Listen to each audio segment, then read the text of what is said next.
Hello again and welcome to Pearl Magazine.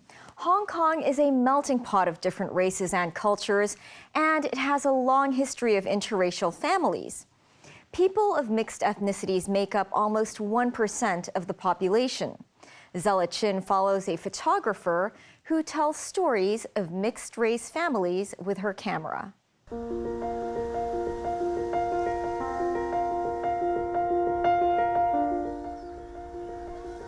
On this overcast Monday afternoon, Alia Ayres is taking her family to the beach in Chung Hom Kok, on the south side of Hong Kong Island.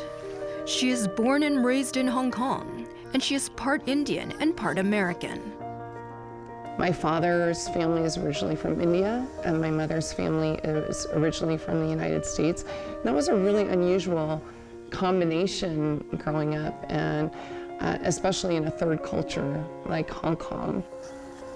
Her heritage wasn't accepted by the community when she was growing up. People would say things that were quite hurtful sometimes. I remember feeling the most hurt when my mother would come and pick us up after school, and people saying to her in front of us, where did you get these children from? It was so hurtful to me because I felt like I belonged to her, but we looked different from her. Fast forward to today, Alia married an Irishman and has 7 children. She wants to empower her children to be proud of their multi-ethnic background. This is Paxton, her eldest son. We've been raised to say that we're quarter Indian, quarter American, and half Irish by our ethnicity. The sons have gotten into fistfights with other children over their ethnicity. People say, like, I can't be Indian because people believe that, like, you have to be, some people think you have to be black to be Indian. That's right. They don't understand that people can be from different places and have different skin colors. They wish other children could be more open-minded and accepting of their family's ethnicity and heritage. The story of their family settling in the city began when their American grandmother met an Indian man on the Star Ferry in the 1970s. It was really unusual, I think, for an American girl to marry a gentleman from India. So I had a lot of remarks about that.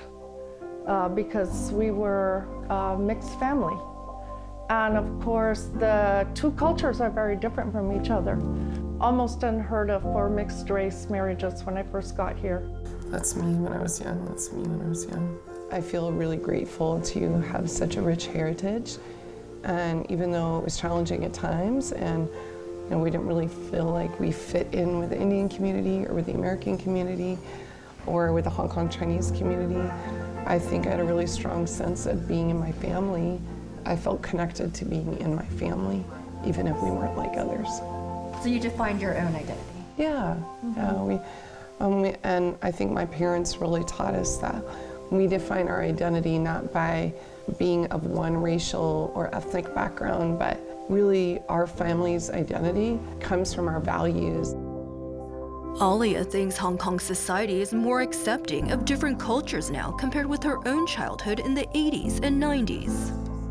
Diwali is the most important festival of the year for Indian people. Just a couple of months ago, I had to get my children ready for their all-school Diwali celebration. And the whole school was wearing Indian clothes. And I started to cry as I got my kids ready for school. And they were like, "Mommy, why are you crying?" And I realized, oh, this is the same school where somebody told me I couldn't sit at the table with the other children because I have brown skin. And now everybody in this school is wearing Indian clothes and celebrating Indian culture. And it really showed me that actually we've come a long way. But Alia believes there's still more society can do to accept mixed-race people. Today, she and her mother Phyllis are getting their portrait taken. Growing up in an interracial family, there weren't always positive pictures in the media for me to look at. I didn't feel like there were many examples of families, mothers and daughters, or mothers and sons that I could look at and say, hey, that's something that I want to be like, or I want to look like. And so to be part of a picture of something that other people can look at, it just felt like powerful, something I could give as a gift to my own children and to their peers.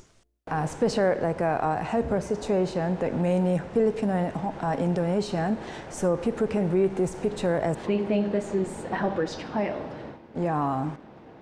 but that's not the case. That's not the case. The photographer is Ji-yoon Kim.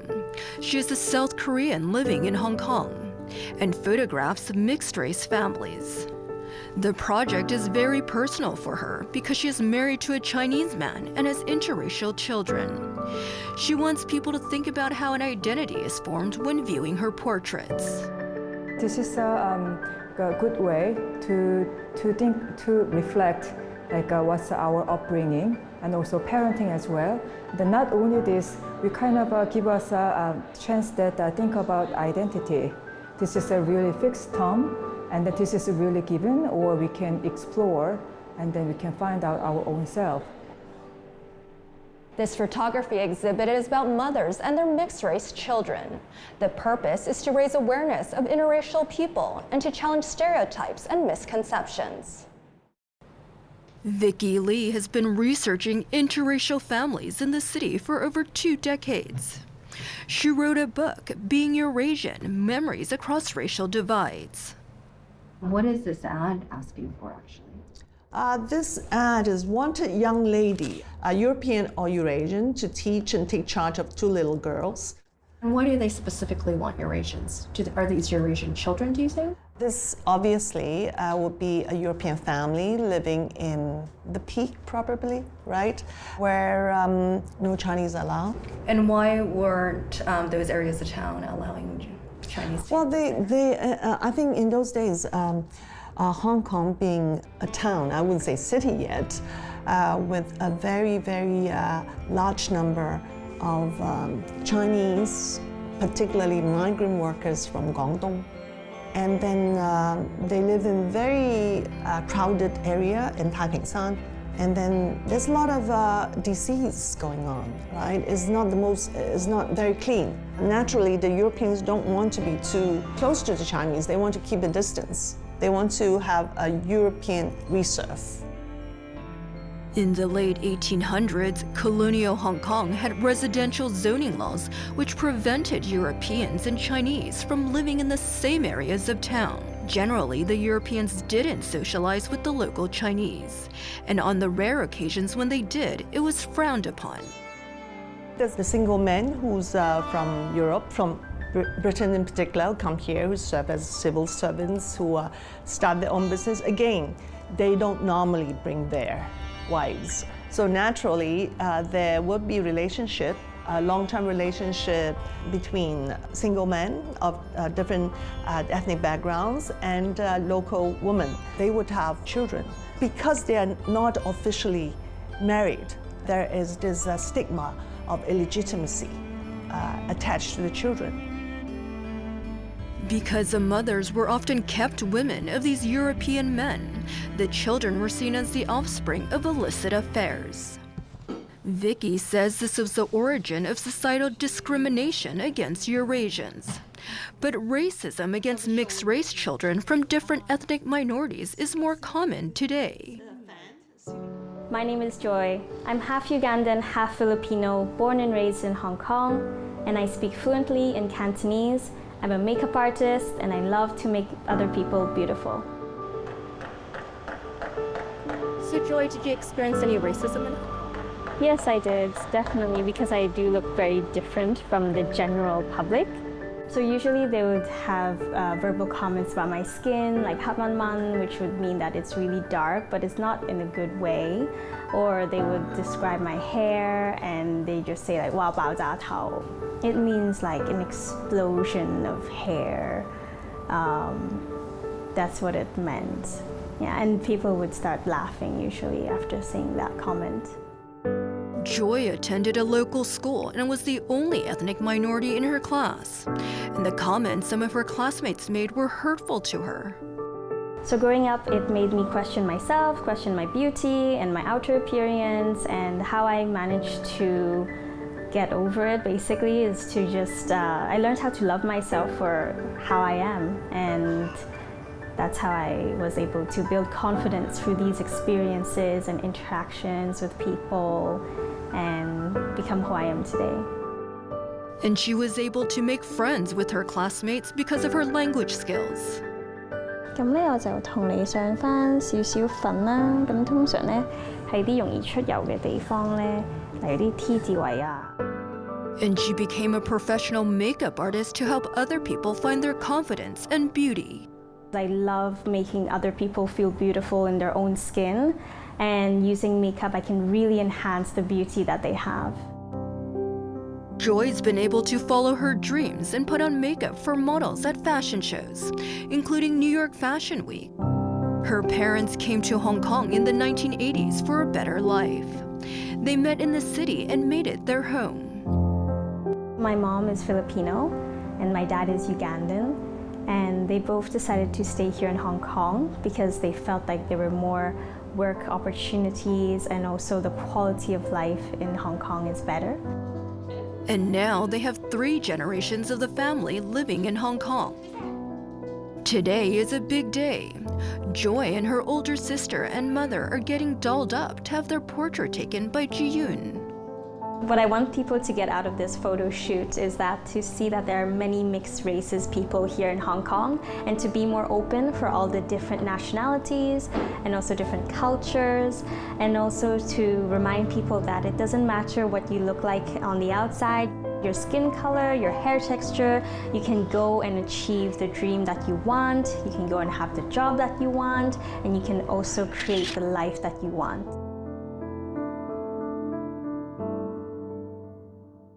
After the break, Web3 and the future of Hong Kong's digital development. Stay with us.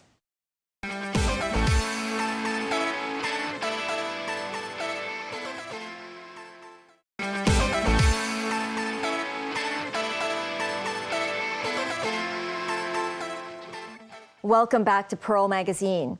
Hong Kong recently held its largest Web3 event since it announced plans to make the city a global crypto hub last October.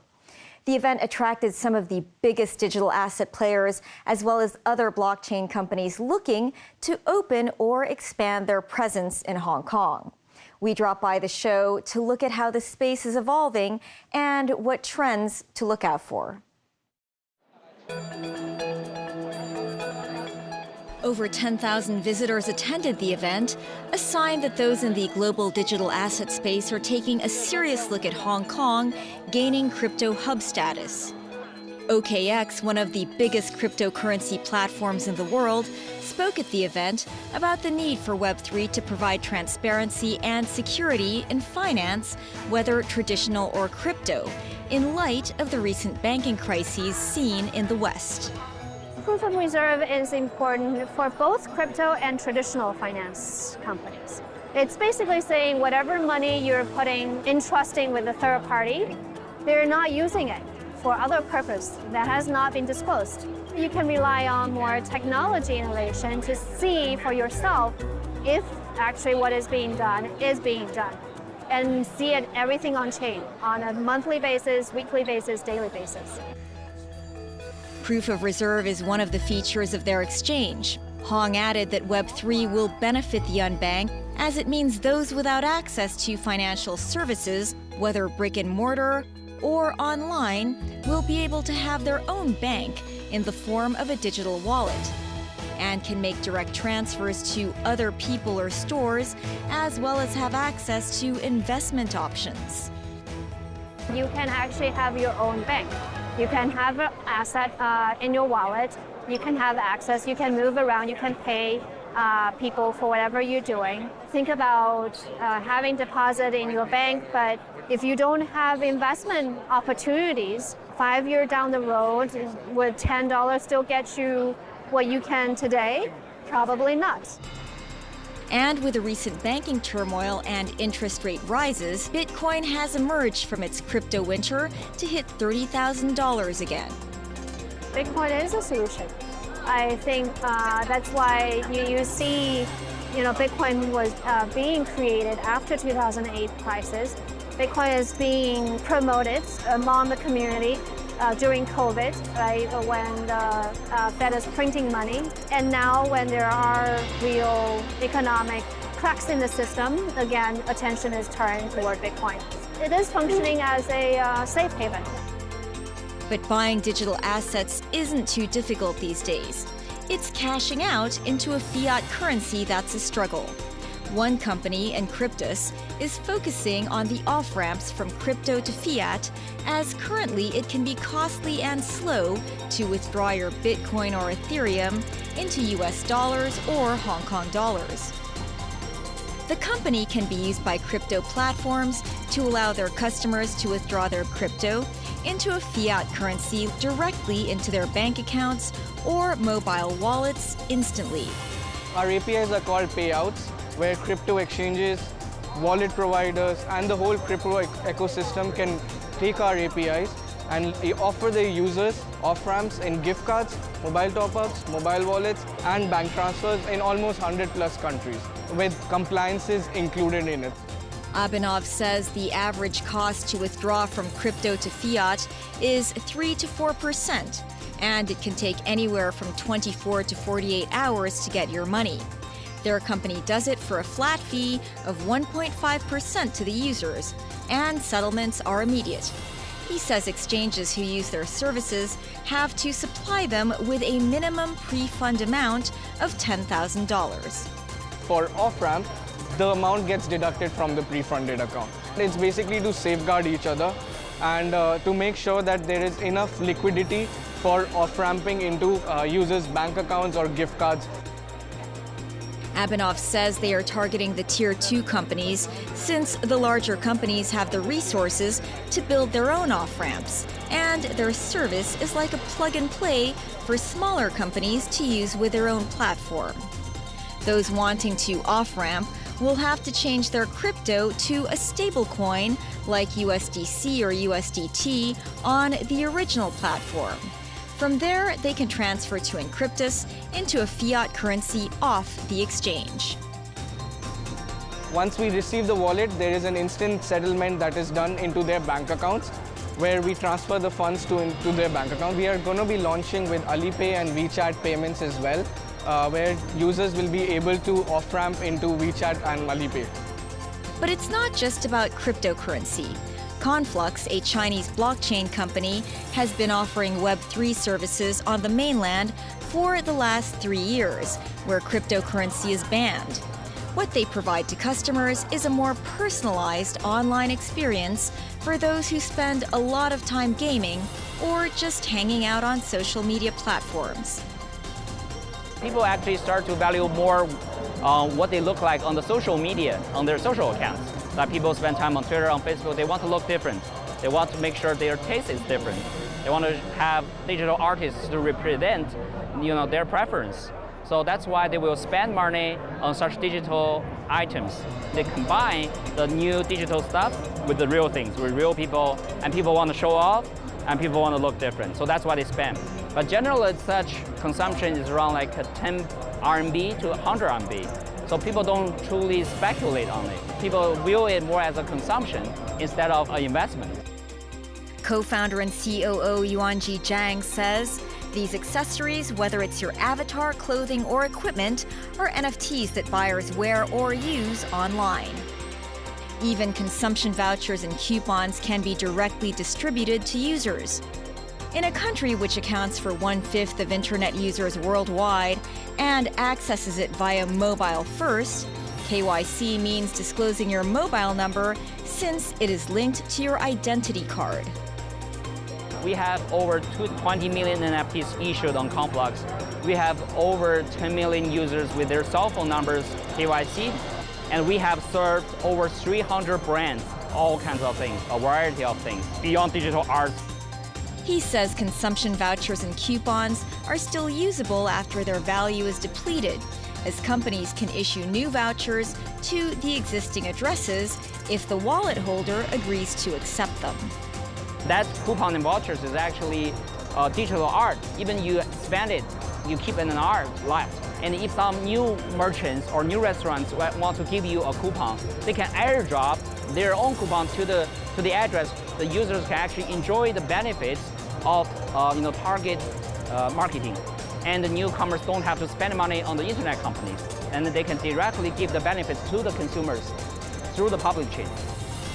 He says his company is setting up offices in Hong Kong and looking to bridge to the global market with financial assets.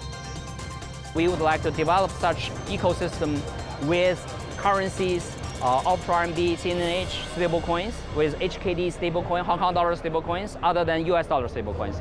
Make that as the cornerstone for DeFis, because such currencies have their own scenarios for international trade, for like Hong Kong financial markets, right? They have their own use cases. And with the evolvement of such geography currencies, which closer to Hong Kong and China, I believe there is a brand new DeFi ecosystem can grow upon this. And while a regulated financial system that includes digital assets is just around the corner for Hong Kongers, having safety nets like insurance is now a requirement.